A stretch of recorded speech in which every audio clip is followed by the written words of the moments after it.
So we'll call the meeting to order like the last couple of virtual meetings we've had.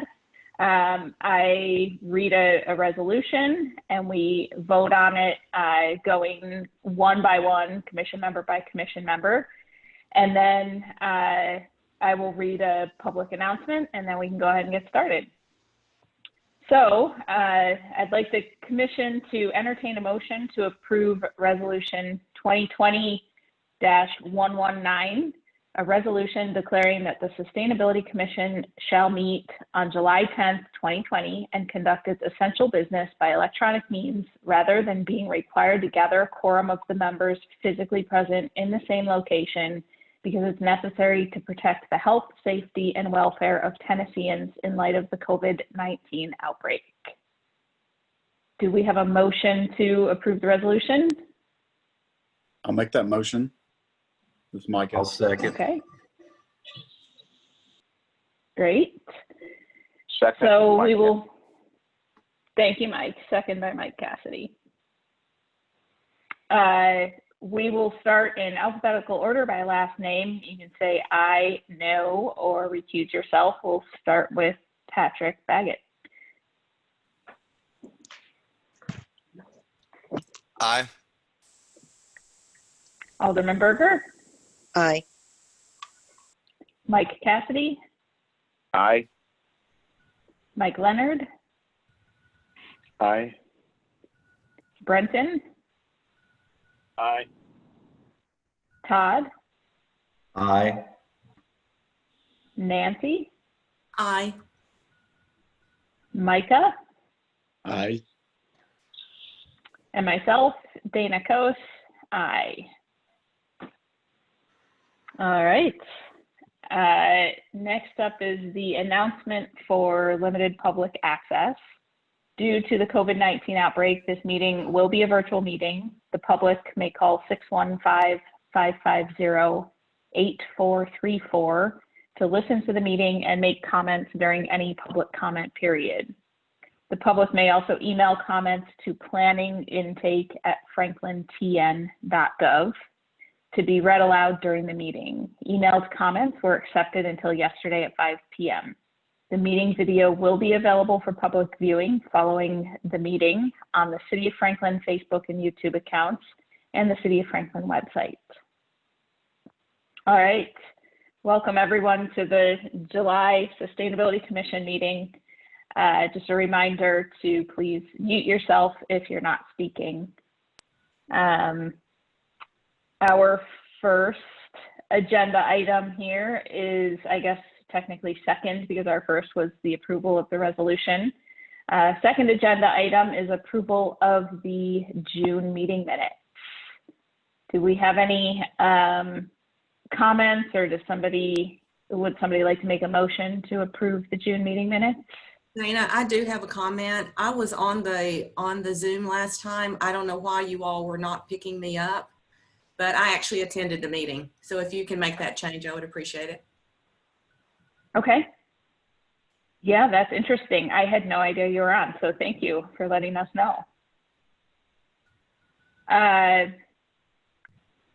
Andrew, can we approve the minutes with that change, or do we need Elaine to make the change and approve them at the next meeting? No, I think it's fine to go ahead and make that change now. Okay. So do we have a motion to approve the June meeting minutes with the change to note that Nancy did in fact attend? I move for approval. This is Okay, Bev. that was Alderman Berg. Thank you. Second. This is Micah. Thank you. All right. Patrick, I, no, or recuse yourself? Aye. Alderman Berger? Aye. Mike Cassidy? Aye. Mike Leonard? Aye. Brenton? Aye. Todd? Aye. Nancy? Aye. Micah? Aye. And myself, Dana, aye. Great. Next on the agenda here, we have an update of the walk-friendly communities. Eric, I know we're running a couple minutes ahead here. Are you ready? Do you want me to put anything on my screen? If you could give me control, that would probably be easier. Mhm. Yeah, you should be able to go ahead and take it.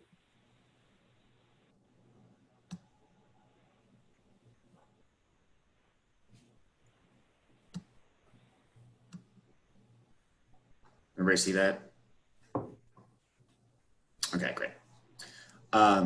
So I will do sort of a brief run through of the information that I shared last time, in case anybody is attending this meeting that was not there last month, and just to refresh everybody on what exactly this means. And then Andrew and I will kind of share and open up for discussion some of the self-assessment things that we did looking at the information that we supplied for this application. So the Walk Friendly Communities designation is just a national designation program, really designed to kind of encourage towns and cities to establish and recommit high priority to making walking environments safer all around. It looks at a wide variety of things to attempt to improve them, such as safety, actual mobility, connectivity, access, comfort, those types of things. There are currently 76 cities across the nation that have received either bronze, silver, gold, or platinum since the program began about 10 years ago. And then there's an additional 21 cities that have honorable mentions, and that includes us. We applied in, I believe, the inaugural year, 2011, 2010, 2011, and received an honorable mention, and we have not applied since. So we're hoping that we can get to bronze since we've had quite a bit of time to improve the pedestrian environment that we have here in town. So the application is pretty intense, very thorough. There are a handful of different sections to it, including just a general community profile and an evaluation of the different staff that you have and how much time and effort you're putting into pedestrian connectivity and pedestrian programs. General overviews of the planning department and the policies that you have for pedestrians, the engineering and design component, education programs and walking encouragement programs, and then a look at enforcement for things such as, pedestrian and vehicular accidents, different types of tickets for like failing to yield to pedestrians, sort of giving just a snapshot of the motor vehicle and pedestrian interactions that are happening in town. So this was quite an extensive process that took a lot of time. So a lot of people, may think, why bother applying? Do they give us money? That kind of thing. No, we don't receive any sort of funds directly related to this, but we do get that third-party feedback to look and see the areas that we're doing well in, and the areas that maybe we need to focus more of our priorities on in order to help make our community more pedestrian friendly. If we're successful in receiving this, it really does help set our community apart and become a model for others. There are no walk-friendly communities designated within the state. So if we receive bronze, we would be the first. It does give us just general recognition for the work that we've done to ensure connectivity, and really help justify those requirements that we have here in planning and in engineering, so that when new developments do happen, we can really point to something and say, hey, this is why we're requiring this. This is why we have these elevated standards. And this is why we expect this from you and from the development. So as we went through this application, we definitely identified some strengths and weaknesses that we have. We have not received back our grade or anything. It will probably not be until September or October that we do. But this is just a general self-evaluation that when we were going through it, we were able to identify so that maybe we could hit the ground running, working on some of our weaknesses and playing to our strengths here in the future. So we do have 350 miles of sidewalk throughout the community, and that's compared to approximately 390 miles of roadway. So the vast majority of our roadways do have some sort of sidewalk to them. Now this 350 miles though does count if there was a mile stretch of road that had sidewalk on both sides. That would be 2 miles of sidewalk and 1 mile of road. So this doesn't necessarily mean that there's only 40 miles of roadway that don't have sidewalks. But we were finding that the vast majority of our roadways do have some sort of pedestrian element to them.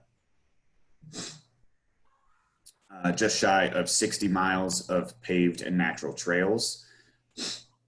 And this is aside from any sort of sidewalk component. So these are those mixed use trails that we generally try to get within any sort of new development. Extensive streetscape improvements have been completed to make walking more enjoyable. That is a component of this. As you know, it's more comfortable to walk next to a street that has a lot of street trees, provide shade, provide just, interest and aesthetic rather than just walking down a concrete jungle. It's really not enjoyable for the pedestrian. Our engineering standards are strong. They set forth good requirements for pedestrian safety along and across roadways. They are doing a very good job in the standards that we have in place. Didn't seem to really have many holes. So we're definitely doing a good job there. We are creating financial investments to improve connectivity. Our capital improvements plan, I believe, Andrew, it's what, 4 of the top 10 are related to pedestrian connectivity. So we are identifying those and making sure that we take those investments seriously and get those projects done. 0 pedestrian fatalities in 2018 and 2019, which is great. We did have 1 in 2020 so far. But, overall, our safety numbers are very low, or I guess high. Our accident numbers are low. And then we do have the connectivity committee and the trail design guidelines to help kind of guide us forward as we create more pedestrian connections, and we're not just doing so on a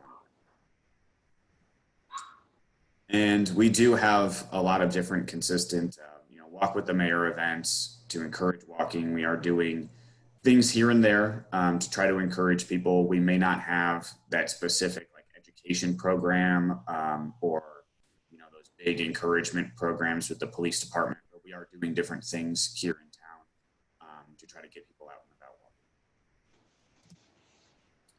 And then Get Fit Franklin is also doing their part, encouraging pedestrian activity, having additional events to get people out and about walking the parks and the multi-use trails. So along with those, naturally, there are some weaknesses that we identified.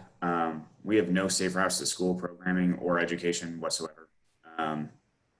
That is a big part of the application. So we'll definitely get docked for that, we believe. And it is something that, in the future, we could work with PD, we could work with the schools and the school district to try to get something in place. It certainly is an avenue for additional funding for those programs as well. So, the opportunity is there to go ahead and do that. assuming we have the staff time and the manpower to actually, get that done. Can I ask a question about that? Is that an Mhm. official program, the Safe Routes to School program, or is that Yes. okay? So is that, because I'm making some notes. Franklin Tomorrow does the Get Fit Franklin, and so I want to take back some of these things when you say we don't have enough manpower to maybe handle that, and we can, as a volunteer organization, maybe, the board might decide to, that'd be something they might want to take on, because we do have the Get Fit Franklin initiative is always needs something new, to promote. It's, you can promote walking in so many creative ways. and so, yeah, so I'll look that up. But if you have any information on that that programming, and we can coordinate, Yeah. with all the different parties in the city and possibly, if it makes sense. Yeah, there are a ton of resources related to it. It is a federal grant program. So there's a lot of different resources. There's grants that can be applied for. We received a Safe Routes to School grant to do some pedestrian tunnels and underpasses, and kind of make sure that those were lit properly and had safety components to them. So it is something federally that they're promoting pretty heavily. And so there are a lot of resources available for it. Now, typically that would fall under specific transportation planner handles that. Or if we share resources or time with the MPO, a lot of times they will take lead on that as well. So it is definitely potential to get taken care of. Yeah, All right, sounds good. this is Yeah, I'm Bev. getting feedback from somebody. This is Bev. I just wanted to jump in here with Patrick for just a second since you were on this one. We have accepted grants. City of Franklin's already accepted grants. We've put in some sidewalks and done, like you said, some tunnels and things for Safe Routes to School. So if we get into this program, even though you're saying we're not in this program, do we get credit for that? Because we've already received grants. We've already spent those grant monies, and we've already done some safe routes. Right. It's a little bit different. It comes from the same pool of money rather than programming of having walking school buses or designated routes or, walk to school days, those types of things.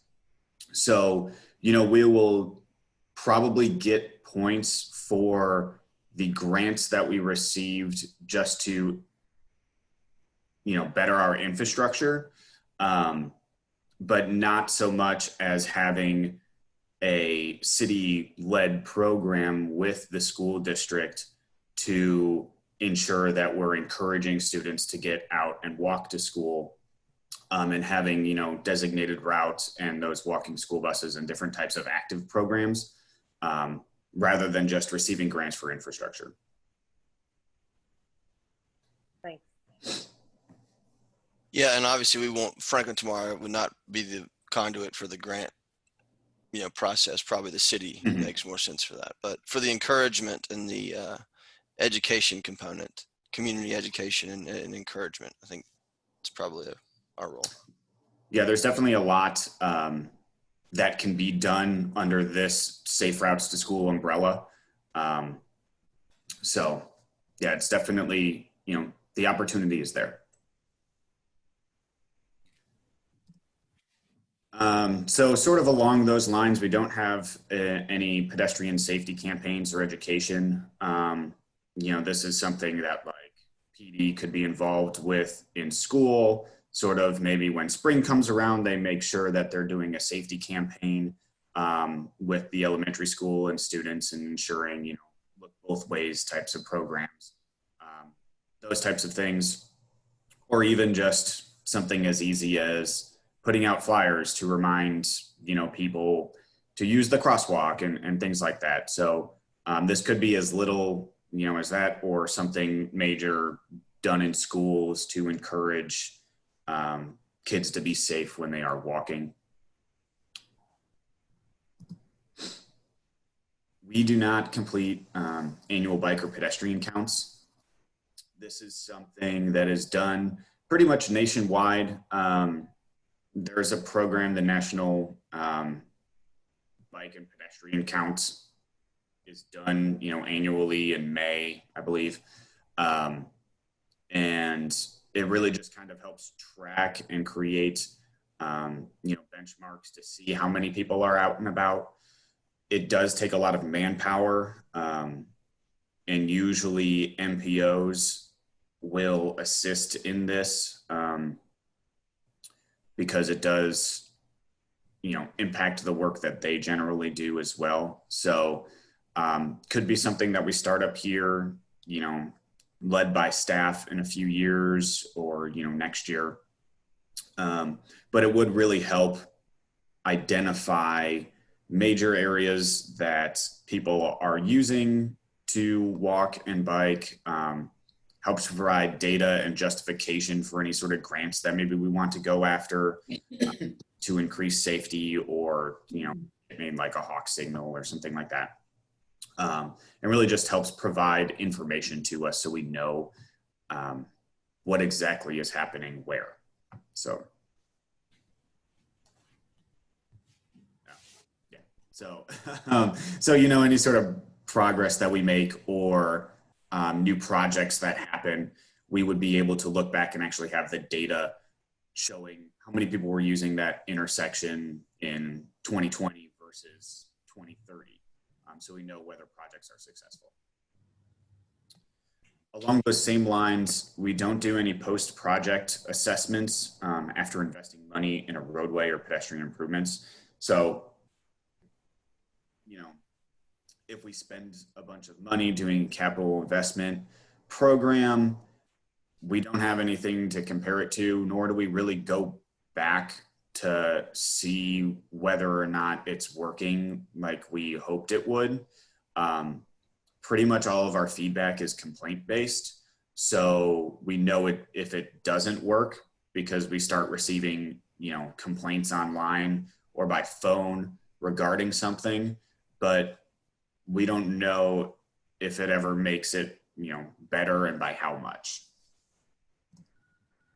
So this kind of leads along the question of how do we know which projects are the most effective? Do we just say, okay, projects A, B, and C worked because we didn't receive any sort of negative feedback, but maybe project C works a whole lot better than project A, and we should start designing our projects more like that or doing more projects like that rather than the ones that work but not as well. And that along those lines, again, would let us improve our future capital investment projects to do the more successful ones rather than just the ones that work. And we do not have a city bike and pedestrian coordinator. So a lot of these things that we're talking about and the programs that we realize we don't have would typically be headed up or taken under the umbrella of someone that's coordinating bike and pedestrian efforts within the city. But because we don't have one, those efforts would get stretched very thin with the staff that we have. Probably, just Andrew and I, if we took on that additional role, which this is something that if we want to do it successfully and we want to have a very pedestrian friendly and bike friendly community, would require someone to spend all of their time doing it. So, yeah, limits our ability to focus on the projects because we're doing all of these other things. So, what now? We wait. So again, we should receive feedback in September or October. And, I think we're we're hopeful. I think we're in a much better spot than we were when we applied 10 years ago. So I don't think expecting bronze is too much. but we'll see. And then we'll also get that back, and then, they'll tell us what they think if our self-assessment that we did is kind of along the same lines, or if they identified something else that maybe we need to work on, or maybe we're just being too hard on ourselves, and it's really not that big of an issue that we don't have those safe routes to school programs in place yet. So we'll learn more about our strengths and weaknesses from a third party. From there, we can begin to identify what we can continue to do to improve walkability, or what some of those weaknesses are that maybe we should start doing. Maybe if there's any sort of low-hanging fruit that we can do to make our application better next year, if we don't receive bronze, those types of things. So, as long as we take this information that we get back and actually use it and start to try to do anything, to help improve for next year, is really all we can do, for the future, and just try to hit the ground running. So, yeah, so that's sort of what we identify. Welcome to open up for discussion. Dana, this is Bev. I have a number of things I want to talk about. May I have the floor? Okay, yeah. Just wanna- Yes, we have about 10 minutes. So, yep, go for it. I'll be pretty quick. Not to be focused on the negative here, but I'm going right to the weaknesses, because I want to discuss how we can.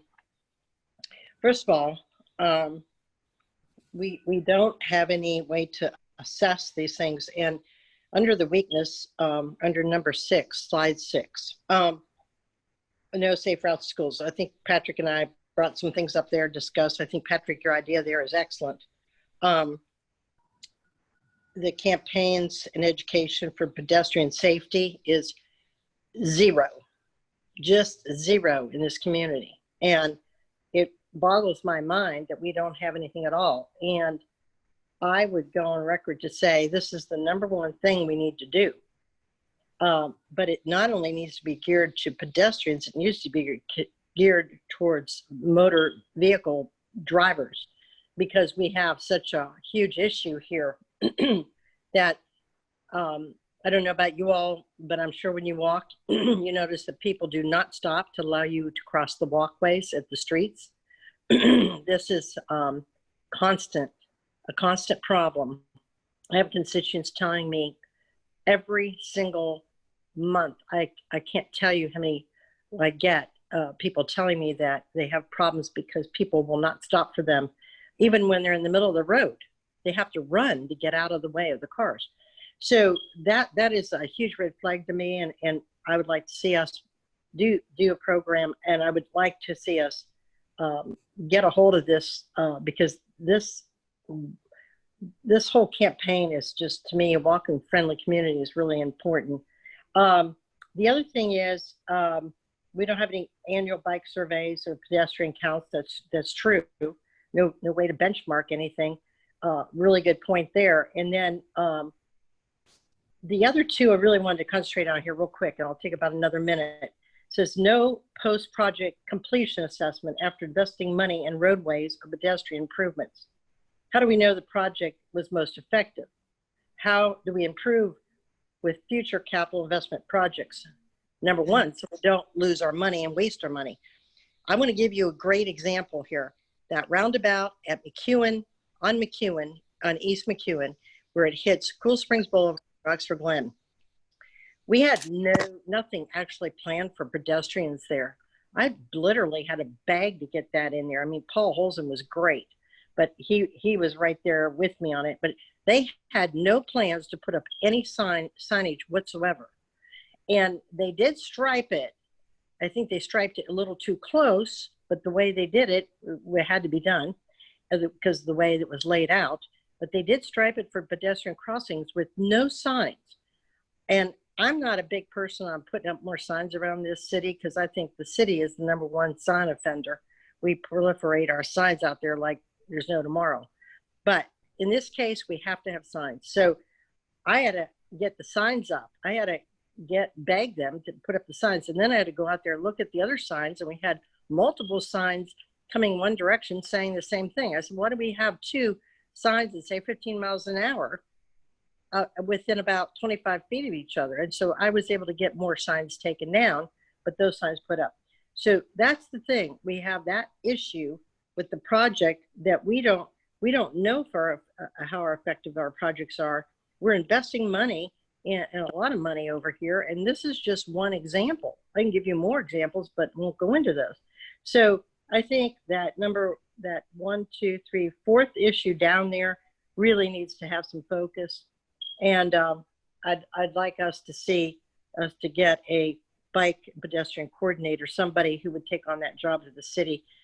Maybe this year is not the year to look at it. Maybe after January, seeing how things go from our financial standpoint. But at the same time, I think that somebody could do that in-house. But again, like you all said, it's more work, and we have to figure out how we can handle that. So those things are just huge on my list, and these are all red flags. So thank you for the presentation, by the way. It was very good. I'd like to make Dana have a minute Yep, and a half. I was gonna say, are there any other those are great comments, Alderman Berger. Yeah, Just for go ahead. action items, when we get this back, or even prior, I think a lot of this can fall into the public-private partnership at Franklin Tomorrow, and I think I know we are looking for opportunities. We have a 6,000 person email list in the community. We want to start doing more virtual events like our Frank Talks that we do monthly. This could be a whole Frank Talks, program. And then we're wanting to schedule, separate, smaller kind of community type topic events virtually, and do them at different times of day so that they're more accessible to, people with different work hours. So I would say that I think it would be, very beneficial. I mean, when you think about trying to educate a community of drivers about how, addressing education, I think we have a great conduit already through Franklin Tomorrow and our email list and our events, the breakfast with the mayors and all of that. So I think it's just a matter of coordinating that. So however you all want to do that, Eric and Andrew, I know Mindy and Carly will be anxious to get involved.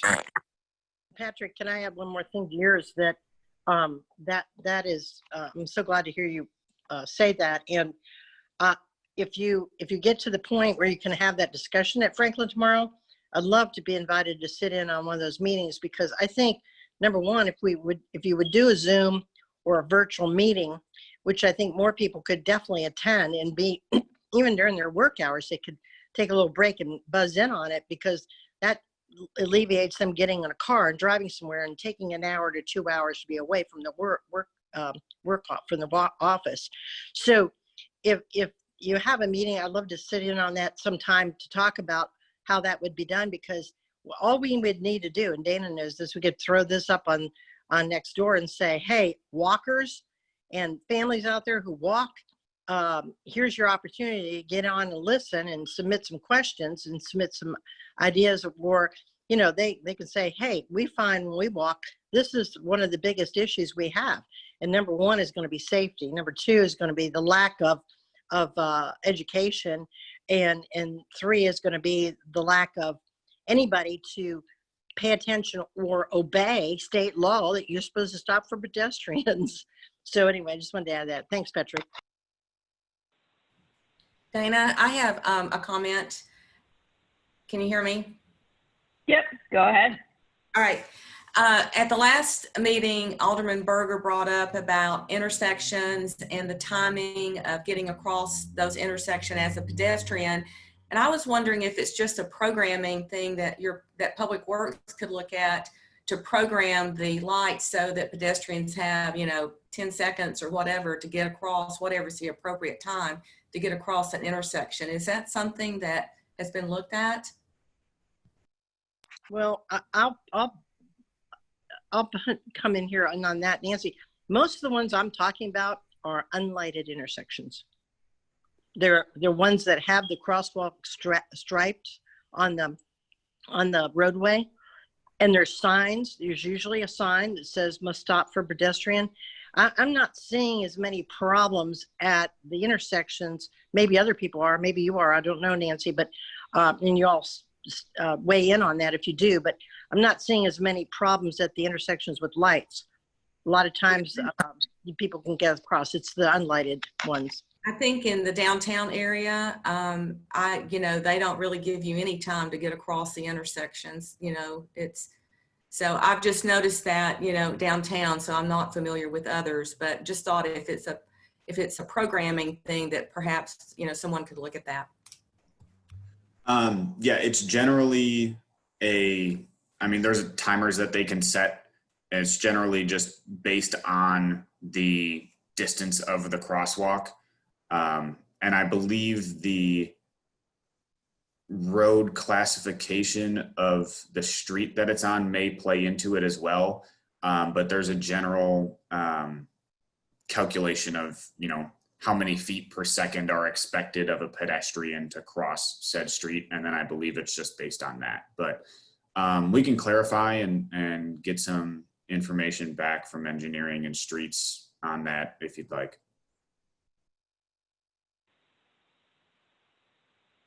Yeah, it sounds like that would be helpful maybe that needs another look if those engineering calculations haven't been completed for several years.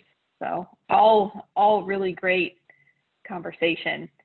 And I think that safe routes to school, obviously it's going to need some coordination with schools and with the school districts too.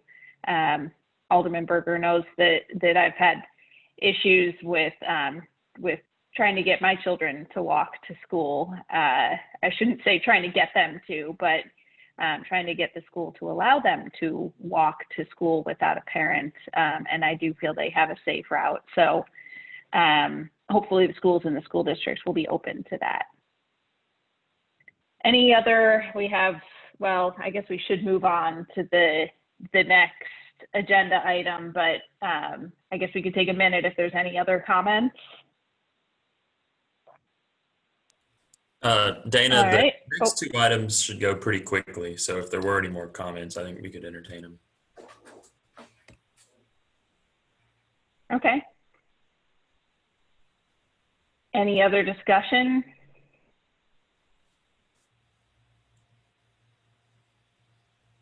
All right. Well, thanks, Eric, for all of your work on that application.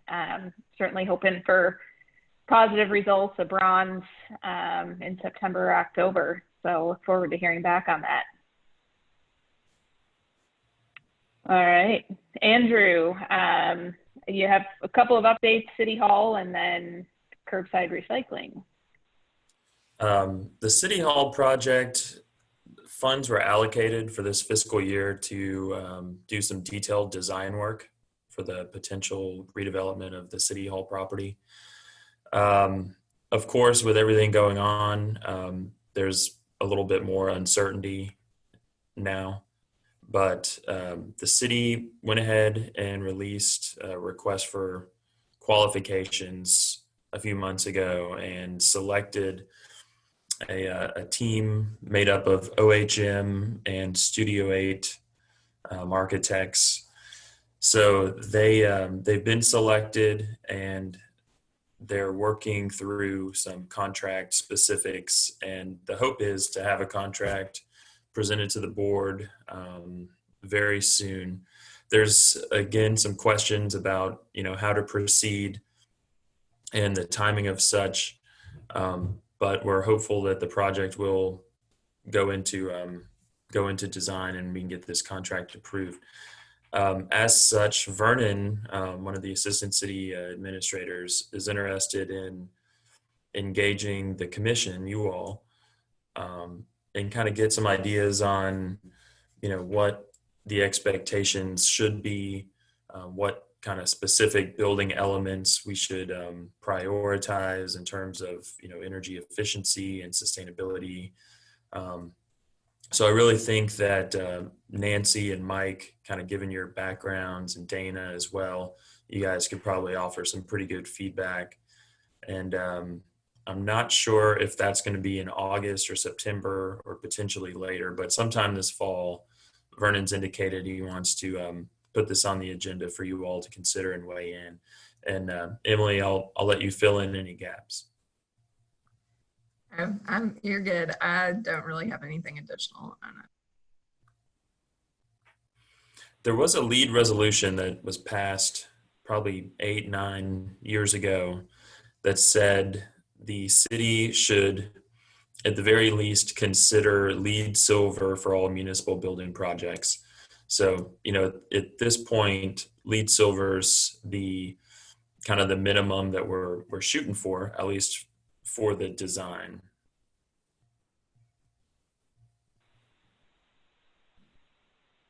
Yeah, that's fabulous to hear that it's moving forward, and I'd love to participate in that. I won't speak for Mike and Nancy, but you have great background on that as well. And yeah, having August, September, having a more detailed discussion. I feel like that discussion, I'm trying to think if it might be more fruitful to have a smaller group discussion before the meeting so we can focus the conversation a little bit, or maybe we want to start broader with the commission and then focus the conversation afterwards. But looking forward to that conversation. Is it overall, is it a public-private partnership structure, or it sounds like it's more of the city hiring the architect and then we'll hire a contractor, not necessarily a public-private partnership? Well, we'd like to have a public-private partnership because it would help us pay for the building. It's ironic that we started this in 2007 again, and then the downturn recession hit, and then it all fell apart. Private partnership went away as well, the possibility of one. So here we are again, resurrecting this whole thing, thinking we're in pretty good financial shape economically, and then the COVID thing hits, so we're all back to square one again. But I am glad they're going ahead with it, because I think we get way behind if we don't. But yeah, if we had a public-private partnership, we've not ruled that out. The board's talked about that. We certainly haven't ruled it out. We'd like to have a public-private partnership, but this study is going to have to show us, a few things that we have to have that information.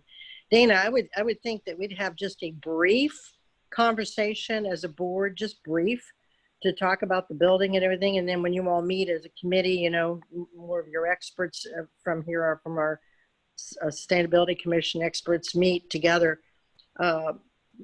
just to hear us out a few things that we maybe were thinking, or we could just send them by email. Maybe we just send them by email.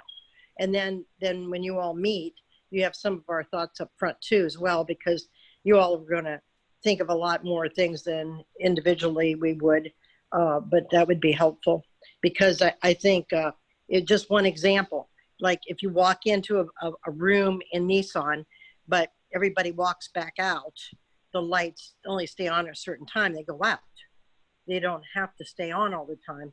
And I think just one example like that, that needs to be discussed. How do we save on, there's a lot of people walking out of rooms in their individual rooms that don't turn the lights off because they're going out to meetings. So we have lights on all the time at City Hall. So that would be just one thing that might be an example. Well, Mike and I we do this every day, so we would be happy to participate. And I think with the COVID though, it puts a different light on design now and how we go about that, looking at, new HVAC systems, ventilation. I mean, there's all kinds of things that we'll be doing very differently in design just because of COVID. So it's probably, even though it's untimely, it may be timely as far as looking at design at this time. But I'm happy to do it, and I'm sure Mike will be too. I got a question. When you hear LEED Silver for the experts, when you hear LEED Silver as the minimum, does that make you say, oh, great? Or does that, where does that fall? Was that a low, I guess, was that a lower threat? Was that a kind of a good minimum, like a base level? Like, all right, that's the minimum. or is that something to aspire to? I mean, it's silver, so intuitively I know where it falls in the rank, but but just in today's world, where does that fall? I think it's very doable. We're doing LEED Gold in Metro now. So all of our buildings had to be LEED Silver. And so we've moved to LEED Gold. So it's very doable. Yeah, and I'd add that, so certified is the lowest level, silver is the second level. So to me, it could be better, could be worse. I think it's if we could strive for gold, I think that would be more exciting, but silver is a respectable level as well. And is there a difference too? I don't even remember it's been so long ago. Did we actually get the certificate? I think we did for the police station, because I know you can do everything that you're required to do, but then applying for the certificate is very expensive. This is my understanding from way back. Now this may have changed, but a lot of people will put in all the measures and do everything, but they don't get the actual certificate because they said then they have to spend thousands and thousands of dollars more on top of that. I don't know how that works anymore. So that might be something the committee would want to discuss, how that works, and bring that back to the board. Alderman Berger, I will say the police department went ahead and did certify, and they are LEED Gold. So we have the certificate for that. Yeah. Correct. Okay. I thought we did finally, but we need that kind of information brought to the committee, and for the whole Sustainability Commission, your committee, Nancy, and all of you who get together. I think that's going to be important that you talk about that. Give us good information, Mike and Nancy. I think that's your expertise, and we'll have to rely upon you to help us with that as well. And Andrew, thank you.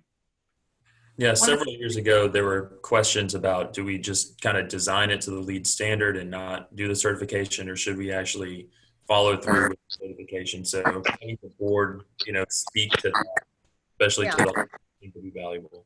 Yeah, and that had to do with money. That was the bottom line.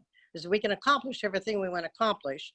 We just didn't, if you get the certificate, it's going to cost us so many more thousands and thousands of dollars. So yeah, that information needs to be updated, and that I need to know if that's still true and how that works. I think it's good information. One of the things that we found it depends upon the project and what your opportunities are and how you get your points. But many times when we were striving for silver, we got gold. So, there may be opportunities to go beyond that silver once we understand what the project is and can look at the points. Mike will be excellent,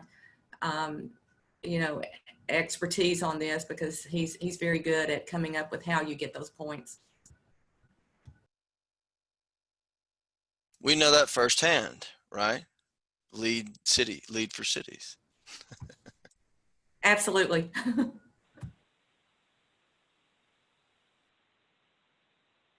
Okay. Well, thanks for the update, Andrew. Yeah, excited to see this move forward, and let's be in touch on how to move forward with August, September, smaller group meeting first or not. So. Okay. The last thing I wanted to touch on is the curbside recycling is back after several months off. We're all ready for our recycling program to be back up and running. So they're going to jumpstart it on Monday. So starting Monday, we're going to pick up your curbside rollout recycling can. And the city had to kind of get a little creative, and they've entered into a short-term contract with the folks down in Marshall County, and due to everything going on, they were not able to use the inmate labor, so they've hired some temporary workers to process the recycling. So that's how that's going to work for the next 6 months. So Andrew, we can do blue bags until we get our blue bin. I don't believe they're picking up the bags, so it's just the roll. You know when they're going to deliver the other bin? I'm sorry, I didn't catch that. You know when they're going to get the delivery of the other bin, you know, if you don't have a bin? I think they're starting that up as well. Delivery. Yeah, I talked to Jack the other day on that. So yeah, you have to call in, request it. And Nancy, I think you probably have already put in for it. So if not, you just want to double check it. Maybe call them again and double check they've got your name and address. But I had, what was that other question you asked, Nancy? It was, She'd asked about About blue bags. yeah, they will not pick up the blue bag. No. So we've had that problem over in McKay's Mill. We've had a lot of blue bags sitting there, and I'm getting calls going, hey, why wasn't it picked up? Jack says, yeah, you know, if you take that blue bag and put it inside the blue bin, that's one thing, but they really don't even like that because those bags are tough to deal with. So yeah. I have signed up like 2 or 3 times online, and I'm assuming they have my, but I'll call and confirm. So thank you. Yeah, you can tell if they have your information if they're deducting $4 or adding $4 to your bill to $4 per month, then you'll know that they have you down for a bin. But it is, yeah, I would think you would have it by now. So. And that $4 Well, off after it's paid for. What is it, $75? Right. Okay. I forget. Yeah. It was $4 a month for 12 months, so $48. Yeah. Yeah. I was very relieved to see that news, that the service is being resumed. So thank you for giving us the update, Andrew. All right, well, we have 5 minutes left. We've run over in several meetings, so I feel like we owe you the 5 minutes back about, I don't know, probably 10 to 15 times over at least. So happy to end early unless there are any final comments. Just want to know when the next meeting will be. Will it be scheduled on the regular calendar as far as the first Friday, or what? Yes, you should have it on your calendar for August 7th, the first Friday. I haven't looked yet. Okay, got it. First Friday. Thank you. Yes. All right. Well, thank you, everyone. I hope you have a wonderful weekend, and we'll talk in a month, if not sooner. Thanks, Dana. Thank you, guys. Yeah.